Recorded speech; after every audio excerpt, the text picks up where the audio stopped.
How do you feel about other influencers that walk in the footsteps of you, but I feel like miss, or maybe they don't miss? I kind of want to like ask you, how do you feel about like the Adin Rosses, the Sneako, Zerka, all of these people that kind of walk in the realm of where you want? Like Neon is one now. Like, how do you feel about these gentlemen? I think they're all different people. I don't pay attention to any of them. I know something about. I don't want to insult anybody. I don't want to talk about anybody negatively. Zerka's a clown.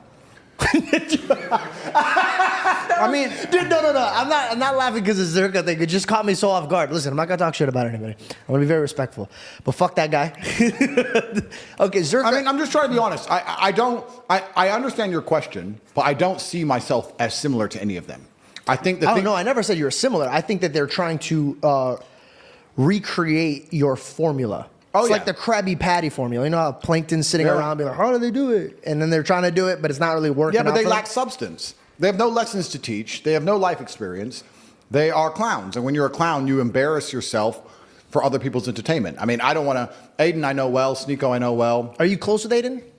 Yeah, I speak to him quite often. Okay, but Neon, or whatever his name is, he's a clown, and Zerka's a clown. I don't want to insult them too much, but they're just children being stupid. And I think that as the world devolves into insanity, people are looking for solutions and answers, as I said earlier, which I can provide. They can't provide that because they don't have the life experience or the intellect or the capability, so all they can do is provide cheap entertainment at their own expense.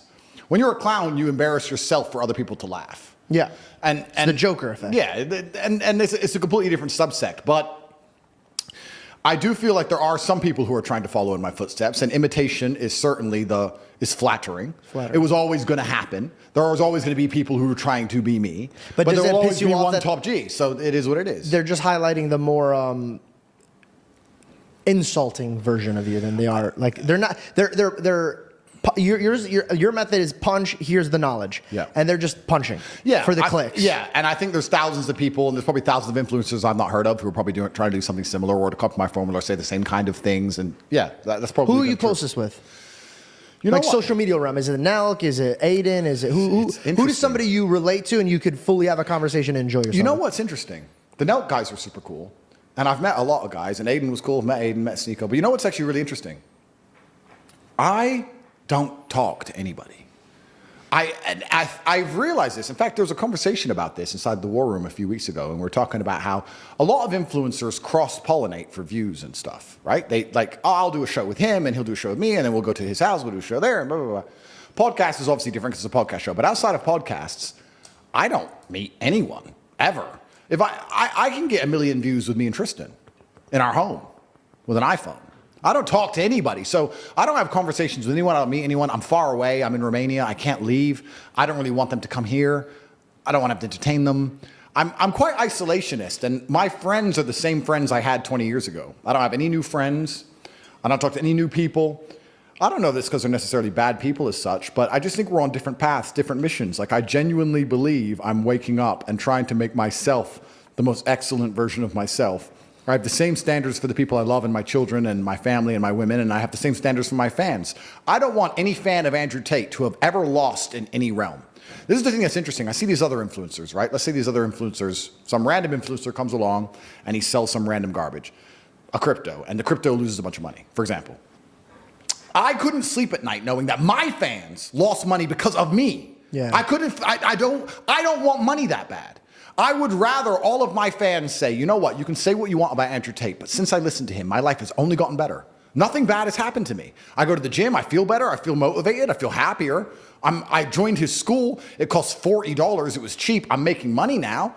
What's there bad about Andrew Tate? Every single thing he told me to do benefited me. And I really think I'm on this path to excellence. And when I see all these other influencers, and I don't want to say names, and I'm not throwing shade, and I'm not trying to start internet beef, because that's what they're going to try and do, to try and get clicks off my name, because they're not relevant without me, and I don't give a fuck about any of them. Just don't name them. Yeah. All these people, what they're doing is, the way they're acting doesn't inspire anybody to be brilliant.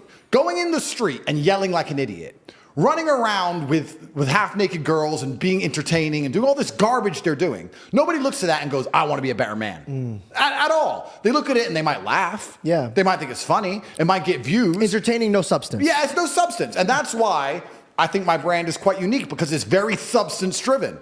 And the reason my brand is so substance-driven is because I've had such a difficult life. I wouldn't be able to tell and teach the things I can unless God's put me through so much shit. I've been through a whole bunch of things so that I can teach and tell the world, look, you can do this way and life will improve. You can be this kind of person and your life will be better. But I think all these other influencers and whatever else they're doing, I think they're largely a part of the problem. I would like to think in other nations and other cultures, and I don't know, but let's look at China, which has an insulated internet. If they have a brain, and I've heard this is true, I don't know if it is, but they make sure that their algorithms, the people who become famous are musicians and mathematicians and engineers. They don't allow their algorithm to promote the idiots because they want the youth to be inspired by people who can do math extremely quickly or play the violin. I've heard about at 8th this. grade. Yeah, that makes sense to me. Now, it is the Matrix to a degree. Of course, it is censorship and it's governmental control. Yeah, but we're doing the same thing, but promoting the opposite. We're promoting insanity. So then you go down the rabbit hole. Why? Who? What's the end goal?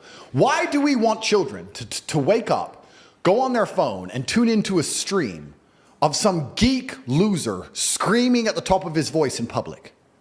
Who is doing this? Why are we trying to dumb down the population and permanently distract them with absolute garbage? Because I truly believe that is, you talk about God and we talk about faith.